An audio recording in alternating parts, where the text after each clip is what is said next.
Bueno, Agustín Laje es politólogo, quizás uno de los pensadores más en boga o que más están aportando al debate cultural en nuestros días. Bueno, él se define como liberal conservador y es un guerrero cultural que, bueno, pues nos va a hablar precisamente sobre nueva izquierda e ideología de género. Muchas gracias, Agustín. Gracias.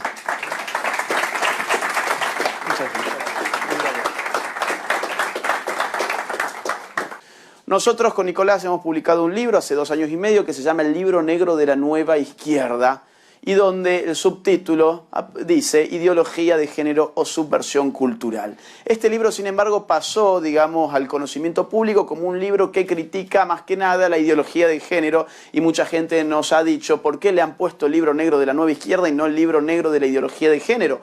Pues porque pensamos que, por lo menos políticamente hablando, los orígenes de la ideología de género están en algo que se llama nueva izquierda. Para entender qué es la nueva izquierda, uno tiene que entender qué es la vieja izquierda y qué modificaciones se han ido suscitando para transformarla en algo nuevo.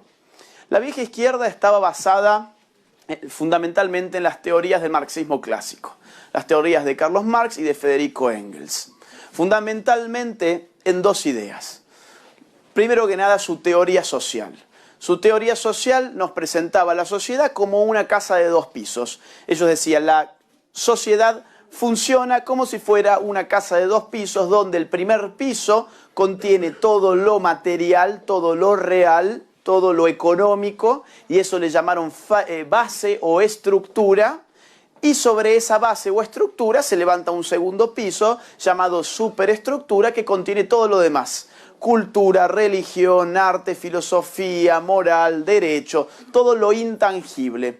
Como el marxismo es una filosofía materialista, lo disponía de esta forma. Una base material sostiene una base ideológica.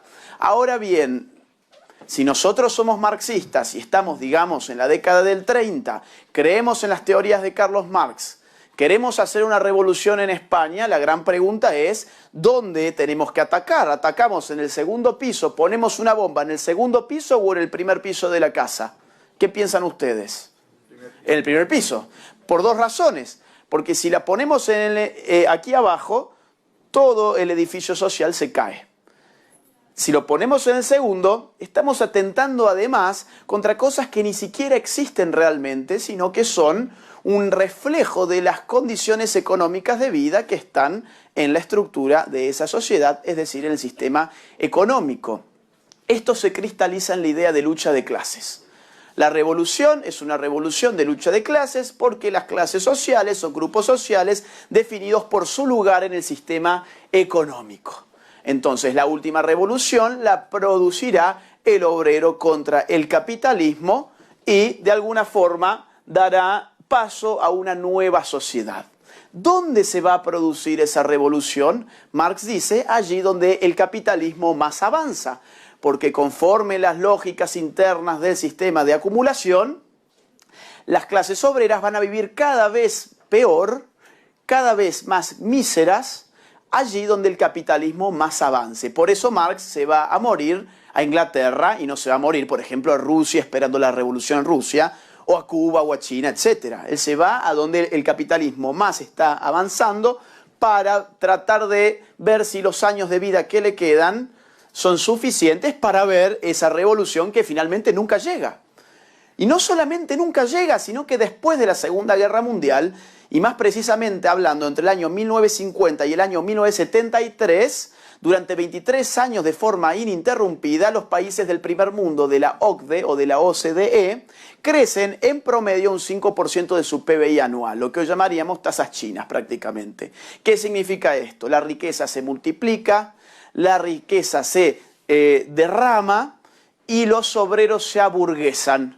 El obrero es absorbido por el sistema de mercado y pierde cualquier tipo de incentivo para decir voy a agarrar un fusil, voy a internarme en una selva a lo Che Guevara y hacer una revolución.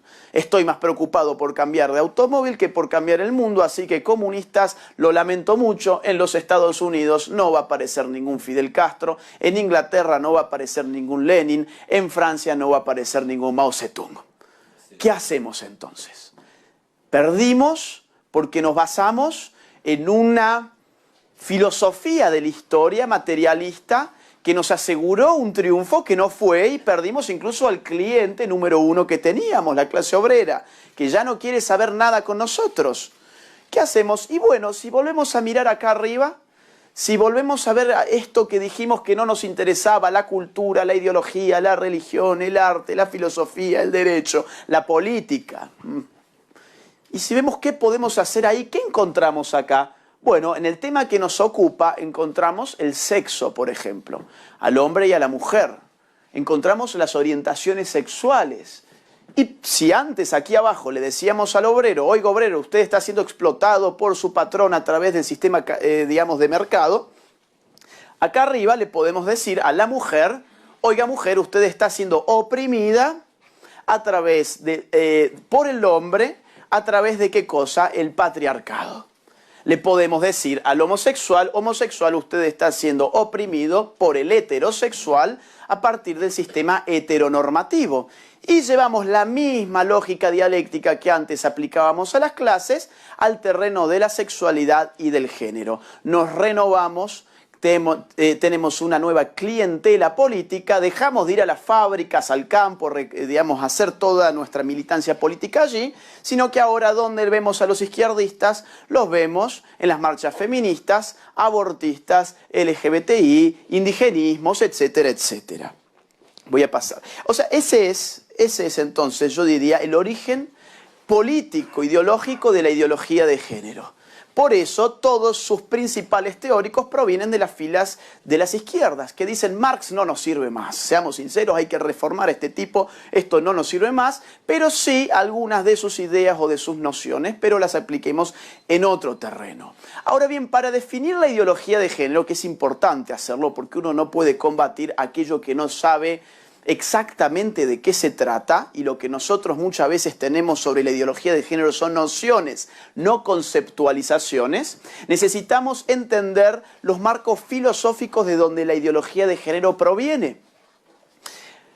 En América Latina, no sé aquí, la reacción inmediata de los pro ideología de género, es decir, la ideología de género no existe, esto te lo inventó un cura, un pastor, un sacerdote, esto no existe. Y nosotros mostramos en las conferencias que no solamente sí existe, sino que basta con explorar la propia bibliografía del feminismo contemporáneo, es decir, del feminismo de género, para encontrar todas aquellas pistas que a nosotros nos pueden dar una definición clara de qué es ideología de género. Por eso quiero repasar algunos de ellos. Simone de Beauvoir, estamos hablando de Francia, el año 1948, publica el libro que ustedes ven aquí en la pantalla, El segundo sexo. Este libro, que es relativamente viejo, es muy nuevo en cuanto a que hoy es más vendido y leído que cuando se publicó. En la Feria del Libro de Buenos Aires, este fue el libro más vendido de este año. Es decir, ni Dan Brown, ni Harry Potter, ni García Márquez, ni Vargas Llosa. No, El segundo sexo es un libro de unas 900 páginas, libro que mezcla psicoanálisis, marxismo, existencialismo, es decir, no es un libro para masas y ahora se ha masificado porque es cool tenerlo en tu casa, por más que no puedas pasar de la página número 7. Pero es cool tenerlo allí para que tus invitados lleguen y digan, ah, esto tiene una buena conciencia social, el dueño de la casa, por eso tiene El segundo sexo de Simone de Beauvoir. Pero seamos sinceros, ¿por qué se inmortaliza este libro? Por una frase que llega a nuestros días y está en boca de todos, que dice así, no se nace mujer, llega uno a hacerlo. ¿La han escuchado? No se nace mujer, llega uno a hacerlo. ¿Por qué tendría que importarnos? Porque este es el origen filosófico de la ideología de género actual. No se nace mujer, llega uno a hacerlo significa no hay nada realmente relevante en términos naturales, biológicos, intrínsecos en la mujer que la definan como mujer, sino que su condición de mujer está dada por cómo es hecha en la sociedad la mujer. No nace siendo mujer, sino que llega a ser mujer. ¿Y cómo llega a ser mujer? Pues estamos hablando de un libro que se llama El segundo sexo. Significa que hay, ¿qué cosa? Un primer sexo. ¿Quién es el primer sexo? El hombre. El hombre es el artífice de un sistema sociocultural llamado como el patriarcado, que configura a eso que llamamos mujer como una mujer, porque llega a ser mujer, para mantenerla subordinada a los deseos del macho. Entonces, no se nace mujer, llega aún a serlo, a nuestro juicio es el primer grito de la ideología de género, porque desnaturaliza desde el feminismo al sujeto político del feminismo, que es la mujer, y lo reduce a una cuestión cultural. Vamos 20 años más adelante con Kate Millett, otra de las grandes feministas radicales, la década del 70, ella publica en Nueva York Política Sexual. Y su libro, también hoy enseñado en todas las universidades donde se ven las materias de género, tiene una frase que también lo inmortaliza y hoy es slogan de los grupos feministas contemporáneos. Ella dice: lo personal es político, en un libro que se llama Política Sexual. ¿Qué significa? Bueno, que la sexualidad es algo político, porque es algo personal. Y significa aún más. Significa que si nosotros vivimos en una sociedad moderna, que está regida políticamente por algo que llamamos el Estado moderno, que es una organización que monopoliza el uso de la fuerza, que la ocupan ¿quiénes? Los políticos. Decirle a la sociedad que lo personal es político es decirle también a ese Estado: oiga, usted que se ocupa de la política, aquello que es personal es político, entonces yo le abro la puerta y ocúpese de mis cuestiones personales. La relación que yo tengo con mi novia, la relación de un esposo con su esposa, la relación de un padre con su hijo, como son relaciones personales, bajo la teoría feminista, devienen en relaciones políticas. Y si son relaciones políticas, están abiertas a la intervención, modificación, diseño y rediseño de quienes, de aquellos que se ocupan de la política, del poder político. Entonces, esta es de alguna forma la semilla del totalitarismo moderno que en América Latina ha dado lugar a este gran fenómeno interesantísimo que se llama "con mis hijos no te metas", que le dicen al Estado: no te metas con mis hijos, lo personal no es político, la relación que yo tengo con mi hijo no es un asunto tuyo, los valores que yo quiero para mi hijo no es un asunto tuyo, burócrata de cuarta, que no tenés idea, y que mi hijo para vos es un número de DNI, o como le dicen acá, de ID o de cédula. No es más que eso, y vos te querés meter con mi hijo. Ese es el mensaje. ¿Por qué? Porque lo personal se ha vuelto político y hoy tenemos al Estado en nuestras casas, en nuestras cabezas y en nuestras sábanas. Vamos a avanzar. Yo, antes que nada, siempre trazo un marco teórico para que después podamos analizar la realidad entendiéndola de manera más rica. Monique Wittig en Francia publica una serie de ensayos, entre ellos El pensamiento heterosexual, en la década del 80. Hay dos tesis que les voy a comentar muy rápidamente que me interesan de ella. Número uno, ella se inventa aquello de que vivimos en un sistema heteronormativo, o como ella le llama, un régimen de heterosexualidad obligatoria. Esto es interesante porque en Argentina ya se le enseña a los chicos que viven, digamos, desde los colegios, se les enseña que si ellos son heterosexuales es porque viven en un régimen de heterosexualidad obligatoria, no son heterosexuales, hay un sistema que los obligó a hacerlo. Eso es lo que se les dice, ya les voy a enseñar algo de esto, pero lo interesante es que ella era homosexual y vivió en Francia sin que nadie la moleste, y sabemos muy bien que no hay obligación en la medida en que su alternativa no esté prohibida. La homosexualidad está prohibida, afortunadamente no está prohibida. Entonces, ¿hay un régimen de heterosexualidad obligatoria? No, es una farsa ideológica, pero que le cierra muy bien a todos ellos. Luego, Monique Wittig, otra de sus grandes tesis que me interesa aquí, es "la mujer no existe". Ella dice, si Simone de Beauvoir dijo no se nace mujer, llega a un hacerlo, la verdad es que la mujer no existe. ¿Y cómo lo prueba esto? Bueno, porque existe la lesbiana, y la lesbiana dice no es una mujer, es otro tipo de ser humano que viene a comprobarnos que habíamos sido adoctrinados en binarismo sexual. Nos dijeron que había hombres y mujeres, tenemos a las lesbianas, sabemos ahora que entonces la mujer no tiene ninguna esencia definitoria. La mujer, en conclusión, no existe. El problema con estas ideas, que obviamente son ridículas, es cuando nadie se toma el trabajo de refutarlas de desarmarlas en el momento en que tienen que ser hecho esto. Porque poco a poco pueden adquirir autoridad de lo verdadero. Y ustedes pueden pensar que cuán verdadero es para la gente esto. Todos aquí en España sabemos que las mujeres existen y que los hombres existen. Yo les diría, puede que los ciudadanos sí, pero los estados-nación y sobre todo las organizaciones internacionales ya han dado por cierta esta tesis. Déjenme mostrarle algunos ejemplos prácticos al respecto. Irene Rotella es un travesti del Paraguay que representa a las mujeres paraguayas en ONU Mujeres. Esto solamente es posible si ONU ha aceptado que la mujer no existe, porque cuando cualquiera puede ser algo, significa que ese algo es nada. Solamente no existiendo la mujer, yo puedo decir que soy una mujer. Si la mujer tiene una esencia específica, una naturaleza propia, y yo tengo otra naturaleza, yo no puedo ser una mujer. Ahora, si la mujer es nada, yo puedo decir que soy una mujer. Esto es de Argentina. Esto es de este año. Resulta que en Argentina los hombres se jubilan a los 65 años y las mujeres a los 60. Y un señor llamado Sergio cumplió 60 años y dijo, no quiero ir a trabajar más. ¿Y qué hago? Bueno, digo que soy una mujer. Si total el Estado considera que la mujer no existe y entonces yo también puedo ser una mujer. O sea, fue un hacker, ¿no? O sea, fue un hacker el tipo. Espectacular.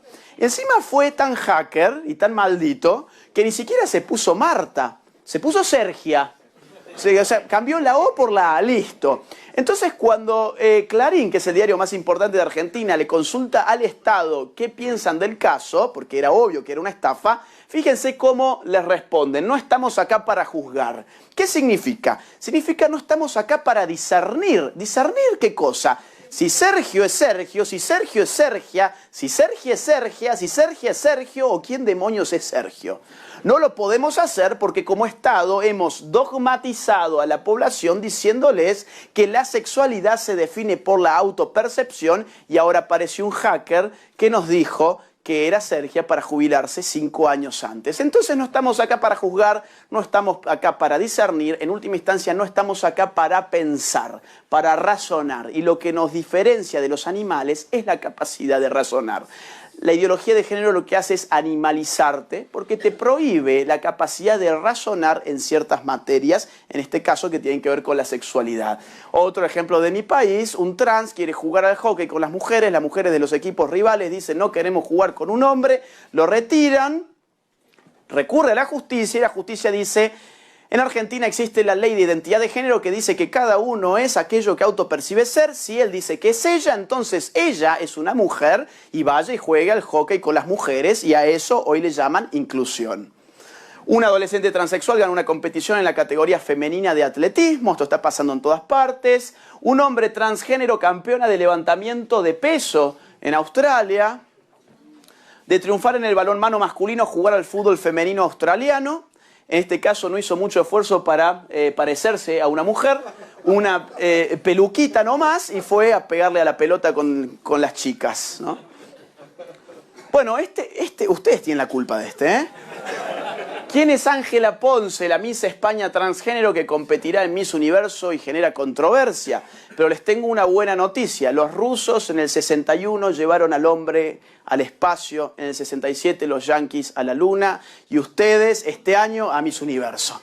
El hombre llegó a Miss Universo gracias a ustedes, así que han marcado un hito en la historia. Bueno, esto tiene otros casos menos resonantes, pero que son interesantes, ¿no? Porque fíjense, el feminismo ha deconstruido a la mujer a tal punto que va contra sus intereses porque nos permiten a los hombres ocupar lugares que han sido de ellas. Hasta ese punto llegó. Histórico, 2 mujeres trans, le hace 2 hombres que se disfrazan, serán candidatas a la reina de la vendimia. En este caso tiene una nuez de Adán más grande que la mía. Bueno. Estas son 2 noticias separadas por 6 meses de los Estados Unidos, del año pasado. La primera de marzo, trasladan a un violador a una cárcel de mujeres tras su cambio de sexo. Segunda, 6 meses más tarde, aíslan por conducta obscena a un violador transgénero que cumple pena en una cárcel femenina. ¿Y qué esperaban? O sea, un tipo viola mujeres. Le dice al Estado, pero yo soy tan mujer como las mujeres que violé, así que mándeme con las mujeres. No estamos acá para juzgar.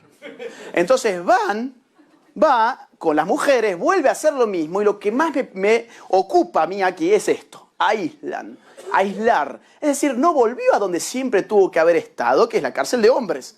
Ahora está aislado porque la ideología de género te lleva a vivir en una sociedad esquizofrénica, donde nadie sabe quién es el otro y muchas veces no saben quién es uno mismo. Entonces el Estado está totalmente perdido, no sabe por dónde pasa la variable real, si por la autopercepción o por lo que a todas luces es lo real. Violadores convictos se declaran mujeres para ir a cárceles femeninas y lo consiguen, el caso inglés.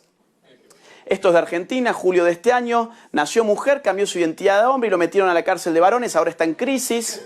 Bien, bueno. Rápido, un poquitito más de teoría. Judith Butler.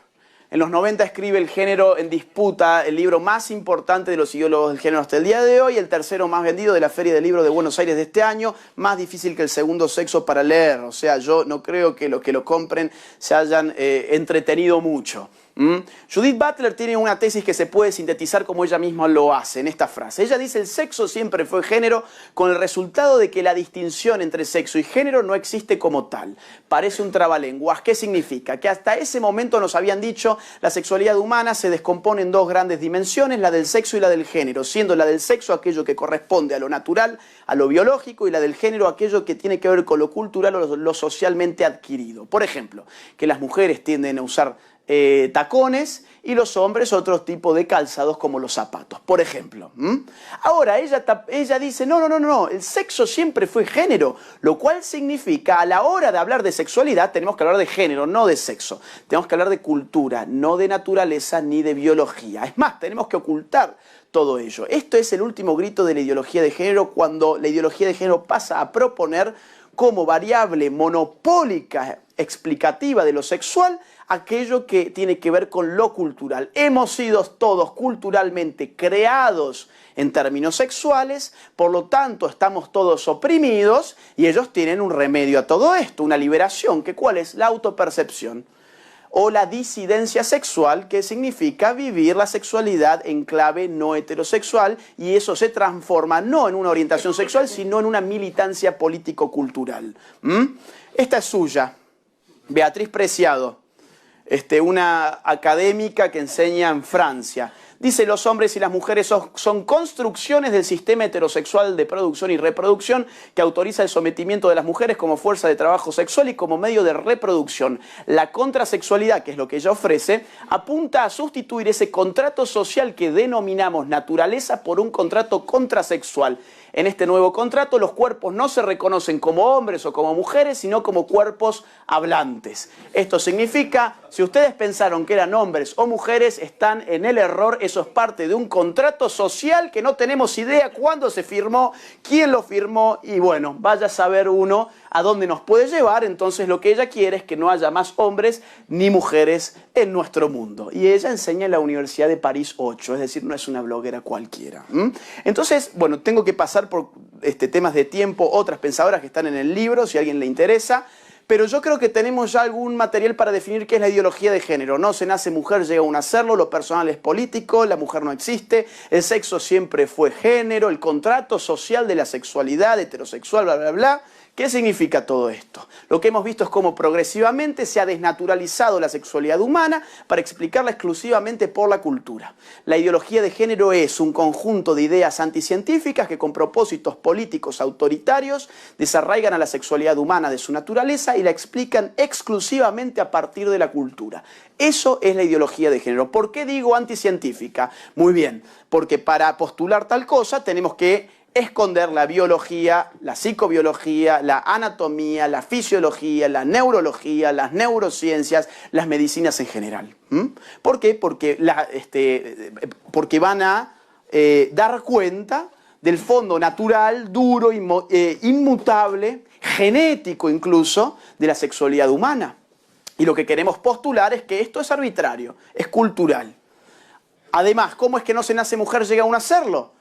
No, somos hombres o mujeres antes de nacer y lo seguiremos siendo después de la muerte. ¿A qué me refiero con esto? ¿Algo bíblico, teológico? No, me refiero a algo muy simple. La ciencia médica ya ha encontrado que empezamos a sexualizarnos de forma intrauterina. somos hombres o mujeres antes de nacer, al punto que con un ecógrafo podemos saber si nuestro niño, ¿qué va a ser? Niño o niña, y nadie te va a avisar que va a salir un LGBT, por ejemplo.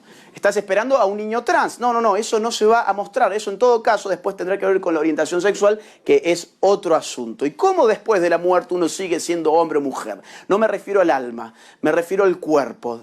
Pensemos en 200 años, yo voy a estar en un ataúd, voy a ser un resto de huesos. A mi lado lo entierran a Sergia, y viene un científico del futuro y dice, quiero saber de quién eran estos cuerpos, hago mis pruebas genéticas. ¿Qué le va a dar? ¿Que yo era un hombre, pero Sergio después fue Sergio y entonces era un transgénero? No, le va a dar lo mismo.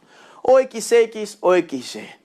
El resto será cuento, cada uno tiene la libertad de autopercibirse como quiera. Si aquí mi amigo Carlos Maslatón nos dice que él es Superman, muy bien, que se tire desde el piso número 20 a ver si sale volando, pero que no haga que yo le financie la capa y que no haga que los colegios digan que uno puede ser Superman y tirarse desde un piso número 20.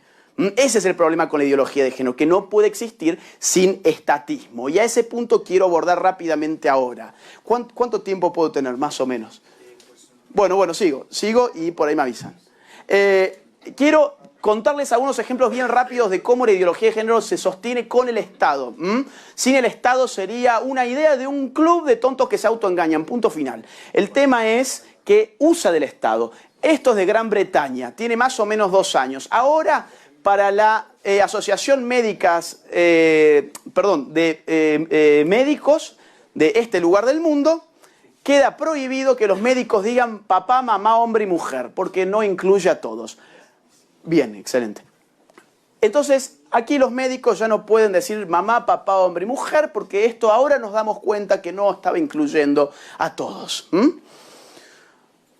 En Argentina, Todes, el primer programa de TV con lenguaje inclusivo, financiado con nuestros impuestos. Claro, somos tan tontos los ciudadanos que no nos dábamos cuenta que hablábamos mal. Cuando decíamos todos, no nos referíamos a todos, nos referíamos al macho. Entonces, ahora gracias a que los políticos son tan genios y nos sacan nuestra plata, podemos reeducarnos a través de la televisión, como de este programucho, que nos va a enseñar a decir, por ejemplo, todes, cambiando la O por la E para poder incluir.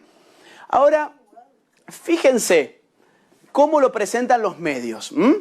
Esto lo hace la Universidad Nacional de La Plata y brinda cosas de género. Ya se emitieron 2 capítulos, recibió muy buenas críticas, pero también algunos insultos. Veamos la verdad.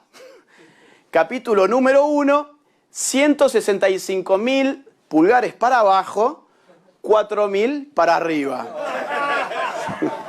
Programa número 2, pues dice, los 2 capítulos recibieron muy buenas críticas. 66.000 pulgares para abajo, 1.000 pulgares para arriba. Fíjense cómo los medios te maquillan la realidad porque quieren que vos te piensas que esta basura es espectacular y estamos todos muy contentos de que nos reeduquen en cómo tenemos que hablar a partir de ahora. Canadá. Se aprobó una ley que castiga severamente a quienes usen pronombres de género equivocados. ¿Qué significa esto? Si estamos en Canadá, yo les digo, yo no soy Agustín, sino Agustina, pero alguno de ustedes me trata de él en vez de ella, ustedes están usando un pronombre de género equivocado respecto de mi nueva identidad de género, que es la que realmente vale.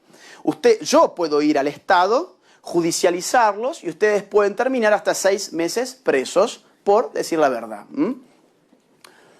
Libertad de expresión. Florencia de la B es un travesti de la Argentina bastante mediático que se ganó el año pasado, o este año, un premio como a la actriz del año. Y un locutor dijo que no estaba de acuerdo porque ese premio era para las mujeres. Ahora, ese locutor tiene que ir a juicio. Tiene que ir a juicio en Córdoba, mi ciudad. Pareja cristiana pagará multa de $150.000 por no hacer pastel para boda gay. Esto fue en Oregón. Una pareja homosexual se casa, va a una panadería de gente religiosa. Dice, nosotros queremos que ustedes hagan nuestro pastel.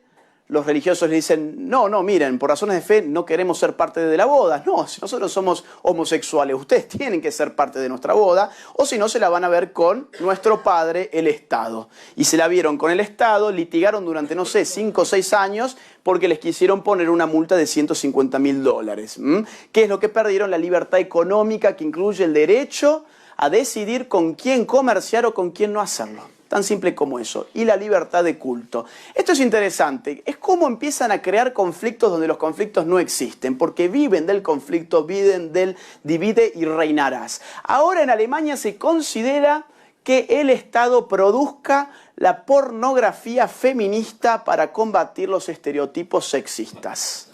No sé qué es la pornografía feminista, tampoco quiero saberlo. Mucho menos después de verlas en senos por las calles, mucho menos interés tengo en ver lo que es la pornografía feminista, pero ahora resulta que es una cuestión de orden público y entonces el Estado, con el dinero de ¿quién? ¿De los políticos? ¿De Merkel? No, con el dinero de la gente tiene que producir pornografía feminista. En Suecia, el partido de izquierda propuso una ley para obligar a los hombres a orinar de sentados. ¿Se acuerdan lo personal es político? Eso es. Yo te digo cómo tenés que hablar, porque hablar es algo personal, pero por eso es algo político. Yo te digo incluso cómo tenés que ir al baño. Ahora, esto es una ridiculez, ¿no? Porque pensemos por un segundo, supongamos que todos votan a favor en Suecia, esto pasa la ley, ¿y cómo le implementa el Estado? A mí se me ocurren 2 opciones. O pones un policía al lado de cada retrete a que mire cómo el sueco está haciendo pis, o pones una suerte de Big Brother, un reality show genial porque nos cubriría a todos con microcámaras en cada baño a ver cómo la gente orina. ¿Por qué ironizo de esta forma? Porque quiero mostrar que no se busca implementar esto. Lo que se busca es otra cosa, se busca de arriba hacia abajo bajar un discurso público que le diga a la gente, oigan, los sexos están en conflicto y nosotros se los vamos a resolver. Los sexos no son complementarios, no son amigos, tienen enemistades que incluso se manifiestan a la hora de ir al baño, pero por suerte ustedes cuentan con nosotros, los políticos, para que se los resolvamos. El gobierno vasco busca prohibir el fútbol en los colegios por ser una actividad sexista. Otra vez, ¿alguna vez, digamos, hay algún conflicto real entre chicos y chicas por el fútbol? No, si a las chicas que les gusta jugar al fútbol tienen ligas de fútbol femenino, juegan muy bien, a veces se juega fútbol mixto y ahora ya no lo van a poder hacer. ¿Por qué? Bueno, porque se dice que va contra la igualdad entre los sexos. Fíjense, toda liberación que te ponen sobre la mesa, das vuelta a la página y es una prohibición. Esa es la paradoja de la ideología de género. Se está perdiendo derechos de las familias a educar a sus niños conforme sus valores y convicciones. En Argentina, en este momento, estamos debatiendo lo que se llama educación sexual integral, que es adoctrinamiento en ideología de género. Les traigo un ejemplo. Esto es oficial del Estado y es lo que se espera para el nivel inicial en materia de educación sexual integral. Dice así: apunta a desnaturalizar los modos socioculturales de ser niño y de ser niña. O sea, ahora vos como padre mandás a tu hijo para que aprenda, no, para que le desnaturalicen la forma en que ellos son. ¿Y qué implica desnaturalizar la forma de ser niño o ser niña? Bueno, por ejemplo esto. En los jardines de infantes están haciendo que los niños jueguen a ser niñas, los visten como nenas, los maquillan y después el ejercicio consiste en que les relaten a ver qué se sienten siendo nenas, ¿no? Bueno, acá tenemos los casos. Y esto obviamente idiotiza a la gente, a los chicos. Traigo acá 2 casos que me parecieron graciosos nomás. Una tal Jazmín, claro, yo les dije, ¿se acuerdan? En Argentina se está enseñando que si uno es heterosexual es porque vive en un régimen donde se le obliga a ser heterosexual. Entonces una tal Jazmín en Twitter dice, odio que me digan que es una contradicción que diga que odio a los varones y que sea heterosexual. Claro, ella odia a los hombres, pero además les gustan los hombres. Amiga, ¿sabés lo que es la heterosexualidad impuesta? ¿Eso lo pensó ella o se lo dijo alguien? Lucho todos los días para que me dejen de gustar los varones horribles y encima vos me venís a recalcar que no puedo odiarlos. Y acá otra, Kalinda Marin, dice, el pene es una fuente inagotable de abuso hacia las mujeres, así como hacia otros grupos y personas marginadas por motivos de género. Es el origen performativo de la violación y es el motor conceptual que está detrás de gran parte del cambio climático. Por eso yo digo, la educación sexual integral es un mecanismo de idiotización porque al poder lo que le conviene es tener gente idiota. Bueno, escuelas de Chicago enseñan sexo anal a los alumnos de 5º grado, un padre estadounidense acaba en la cárcel por pedir que no se adoctrine a su hijo en la homosexualidad. Canadá quitará la custodia de los padres que se opongan a la agenda LGTBI. Quiero pasar rápido a las perversiones, que es algo que se está abriendo y es lo que se viene. 3 noticias rápidas. Holanda legaliza un partido que defiende la pederastia, relaciones entre adultos y niños. Canadá, Corte Suprema, legaliza parcialmente el sexo con animales, zoofilia. Las juventudes del Partido Liberal Sueco defienden legalizar la necrofilia, es decir, relaciones con muertos. Y el incesto, relaciones con familiares próximos. ¿Qué tiene que ver esto con la ideología de género? Ustedes pueden responder, pero acá, digamos, lo que tenemos es el lobby LGBT. Sí. Lobby LGBT, que después fue lobby LGBTI, que después fue LGBTIQ, que después fue lobby LGTTIQ, y ahora le pusieron lobby LGTTQI+, y ya se cansaron, le pusieron el más, pues dice, vengan todos, y ya se me acaban las, digamos, me queda algo muy, muy grande, ¿no? Y claro, a ver, dijimos que la ideología de género era una ideología que desarraiga a la sexualidad humana de su naturaleza y la explica simplemente por la cultura. Entonces la pregunta es, ¿qué es la cultura? La cultura viene de agricultura, de cultivo, es lo que el hombre hace. Por ejemplo, ¿qué es un bien meramente cultural? Un semáforo. ¿Por qué? Porque el semáforo no se cayó de un árbol, no salió de la tierra, de la panza de nadie, ni de un huevo. Un semáforo lo hicimos nosotros. ¿Y cómo funcionan los semáforos? Rojo, amarillo, verde. Yo les pregunto a ustedes, ¿podría haber sido azul, fucsia y marrón?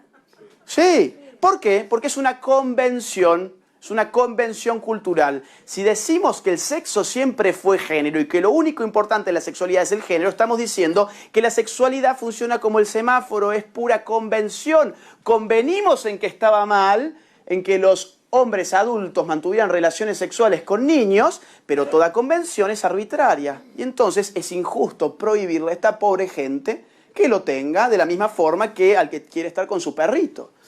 Entonces fíjense cómo este discurso en bandeja se le da a los pervertidos para que puedan llevar adelante todos estos lobbies. Y si yo hoy aquí en España les puedo decir, saben que yo soy Agustina, no Agustín, y ustedes quedan obligados por el Estado a ser partícipes y financistas de mis fantasías personales, ¿qué me quita mañana no añadir que además de ser Agustín, además de ser Agustina, yo tengo 6 años? Si es lo mismo, si cada uno es aquello que dice ser. Ustedes pueden pensar, bueno, esto sí es lógico conforme la ideología en boga, pero es un poco exagerado. Más o menos, ya tenemos algunos casos. La increíble transformación de un hombre de 52 años en una niña, esto es de Canadá. No me preocupa el tipo porque locos han habido siempre. Lo que sí me preocupa es cómo te lo presenta el medio, la increíble transformación. La pregunta es, ¿qué tiene de increíble un gordo de 52 años con un peluquín?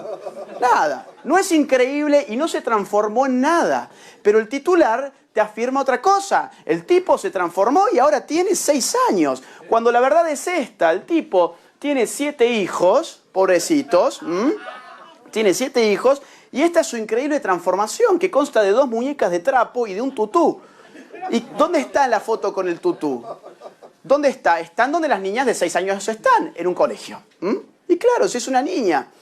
Un hombre acusado de violar a 3 menores alega que es un niño atrapado en el cuerpo de un adulto. Claro, si le está sirviendo en bandeja estos discursos. Bueno, esto es de la revista Cosmopolitan, tan importante. Y dice así en inglés, una chica describe cómo es tener sexo con su padre. Y claro, acá te lo ponen como algo espectacular porque en definitiva, señoras y señores, el amor es el amor. La pedofilia es otra orientación sexual como la homosexualidad, dicen psicólogos al Parlamento canadiense. Una polémica charla de TEDx intenta normalizar la pedofilia como orientación sexual natural. Esto fue en Alemania hace poquito. Esto es de un diario de aquí, El Mundo. Una mujer de 72 años y su nieto de 26 enamorados y a la espera de un bebé.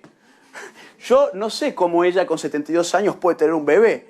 Supongo que habrá alquilado algún vientre o algo medio raro. Pero bueno, todo esto está puesto para que nosotros digamos, qué bárbaro, cómo avanzamos en la materia sexual, ¿no? Bueno, esta es nuevísima. confesó estar enamorada, se casó con una estación de tren y asegura tener sexo mental con ella. Contó que su relación con el edificio comenzó en el 2011 y 4 años después se casó con ella.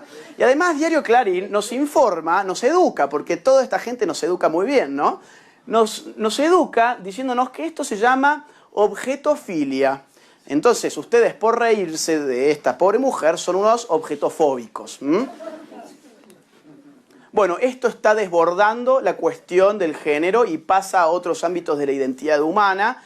Diario El País, de aquí también, dice transracial, podemos elegir a qué raza pertenecemos. Yo no sé si los tratan de idiotas o qué, ¿no? Podemos elegir a qué raza pertenecemos y nos ponen acá un caso testigo. Es más fácil ser transracial que transgénero, escritora que se identifica como afroamericana. Bueno, este es genial. 100 operaciones y 50.000 euros para convertirse en un alien asexuado. Ahora, la gran pregunta es, ¿se convirtió en un marciano o se convirtió en un tipo que malgastó 50.000 euros? Porque si yo digo esto, yo puedo ser un omnifóbico, ¿no? O sea, guarda que no llegue el día en que el Estado también a mí me diga que yo no puedo decir que en verdad este no es un marciano. Entonces, ya como para cerrar, me gusta usar una metáfora final, que es la siguiente. Es cómo se cocinan las ranas. Las ranas se cocinan como las langostas, es decir, en agua hirviendo y vivas. Pero quienes no saben cómo se cocinan bien las ranas, las meten con el agua ya caliente, ya hirviendo. Y la rana tiene buenas piernas. Entonces vos la tirás al agua, te mete un salto y es un lío tu cocina. Ese lío fue el que hizo la vieja izquierda. Las guerras de guerrillas, el terrorismo urbano, los golpes de Estado, los golpes de palacio, la sangre, los tiros, el lío, lo veíamos, se veía, se sentía. Ahora, quienes saben cómo se cocinan las ranas, es decir, la nueva izquierda, dice esto es mucho más fácil, poner a la rana, pero con el agua fría no se va a dar cuenta y ahí empieza a subir el fuego. Ese es el progresismo, no es la revolución armada, es el progresismo cultural. Entonces la rana, cuando el agua esté calentita, quizás nada, dice, bueno, me estoy tomando un buen baño de agua caliente, sin darse cuenta que en poco tiempo eso se pone hirviendo y ya no puede salir. La única manera que la rana tiene de salir de ahí es que tome conciencia de que está en una olla y que el agua está subiendo de temperatura. Parece fácil, pero no es nada fácil. Y deja, creo, una buena moraleja, que es que todos nosotros tenemos la misión histórica de despertar al resto de las ranas, diciéndoles lo que está pasando, y salir a militar a las calles porque no queda otra. Nosotros no vamos a tener la plata de George Soros, de Rockefeller, el apoyo de la ONU, la plata de los abortos de Planned Parenthood, no vamos a tener los partidos políticos organizados hegemónicos. Lo único que tenemos es gente de a pie con sus familias que le diga al Estado, por ejemplo, con mis hijos no te metas con mi libertad, no te metas en mi personalidad porque sabes que lo personal no es político, lo personal es mío. Y acá está la raya que me separa de vos. Muchas gracias.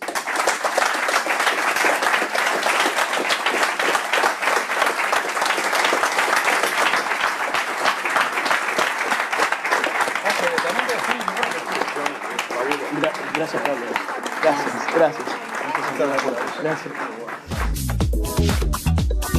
Gracias.